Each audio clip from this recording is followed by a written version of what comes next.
Animation of the U.S. Fish and Wildlife Service logo. Aerial shots of major cities. From Washington to Baltimore to Philadelphia to New York to Boston, the northeast coast of the United States is one of the most densely urban places in the world. Aerial shot of the Delaware River. And yet, in between and underneath all of this human activity is a remarkably rich natural world. A turtle swimming. A goldfinch eating seeds. Danielle Kreeger, PhD, Senior Science Director, Partnership for the Delaware Estuary. Not a lot of people know that within this urban corridor, we have this treasures in our backyard. A heron fishing. Aerial shot of the Delaware River. One of the richest of these treasures is the Delaware River Watershed. Various still images of the Delaware River. An interconnecting system of wetlands and smaller rivers that flow into the Delaware River and then out to the Atlantic Ocean. In that freshwater tidal area, we have some of the nation's rarest and most special plants and animals. A freshwater tidal marsh, a marsh wren eating a dragonfly, a brook floater mussel. Lynn Perez, Program Director and Environmental Data Science Lead at the Academy of Natural Sciences of Drexel University. And serves as a primary water source to 15 million people. A woman turning on a sink. A boy drinking at a water fountain. All of Philadelphia and about 2/3 of the water for New York. So it's an important water body. Beth Freiday, Private Lands Coordinator, U.S. Fish and Wildlife Service. I think you can't put a value on the quality and quantity of water. We need water just as much as wildlife need water, and we need clean water. Flowing water. The unfortunate reality is, with climate change and with continuing development, the ecology of these wonderful habitats has really become degraded. Images of polluted water. What we did when we came here is we needed to tame the river so that we could move and use it in a way that was beneficial to us. Aerial shots of riverside factories. There was a lot of draining of wetlands, containing of the river. A riverside town. We've lost more than 95% of our freshwater tidal wetland in the Delaware system. Heavy construction. We're losing an acre per day of marsh in Delaware estuary. A bridge over the Delaware River. And that's a big problem. But we still have more freshwater tidal marsh than anywhere else in the United States. A woman canoeing. Wetland plants. Close-up of wetland plants. So we really want people to appreciate how special those habitats are. Sandra Meola, Director, Coalition for the Delaware River Watershed. Delaware Watershed Conservation Fund started back in 2018. Scope is watershed-wide, so all 4 states, New York, New Jersey, Pennsylvania, and Delaware.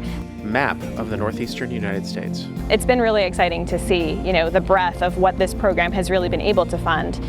Some places we can't get those wetland back, but how can we get those functions, those services back? Volunteers clean wild mussels.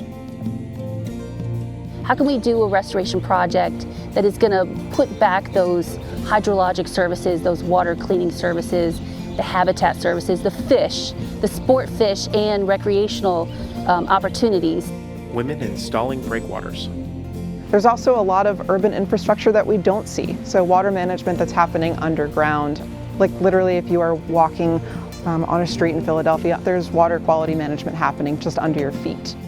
Images of downtown Philadelphia. A manhole cover. I think of urban systems or spaces where the natural environment and humans kind of coalesce. They're the most special spaces. Those are learning laboratories. Images of John Hines National Wildlife Refuge, Philadelphia. These are opportunities to just show how absolutely beautiful and resilient nature can be. Images of children exploring a creek. Children birdwatching. Lamar Gore, Refuge Manager, John Hines National Wildlife Refuge. We were funded to see what are those barriers that we have that stop us from being able to build strong relationships with our community and really engage with the community in a way that they see this space as a part of their community and we look at the community as a part of the refuge. Wetlands plants with birds. An osprey. Children studying nature outdoors. Kayakers at a river's edge. Everyone literally is in direct proximity to nature, and I think that for programs such as this, it's going to take diverse investments across the watershed, so up in the Poconos-Kittatinny region, A rural highway overlooking a river. down in Delaware Bay, Red knots on the sand. and in the urban areas in between. A riverfront town. A swallow flies off a branch. I grew up I spent my summers along the Delaware Bay looking at horseshoe crabs and, digging in the sand. A ruddy turnstone digging in the sand.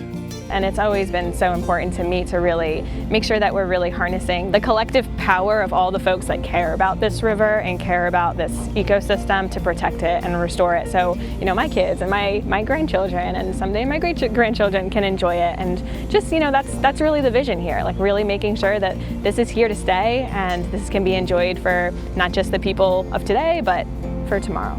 A salt marsh sparrow. We have to demonstrate to folks that they are connected, whether we realize it or not. We are all connected, and the water is literally what connects us. Gentle waves lapping against the shore. Animation of the U.S. Fish and Wildlife Service logo. Produced by Citizen Race Car for the U.S. Fish and Wildlife Service. Produced, directed, and edited by David Hoffman. Videography and sound recording, Matthew Cusimano. Production management, Gabriella Montequin. Additional images and footage provided by U.S. Fish and Wildlife Service, American Littoral Society, Berks Nature, and Ray Hennessy.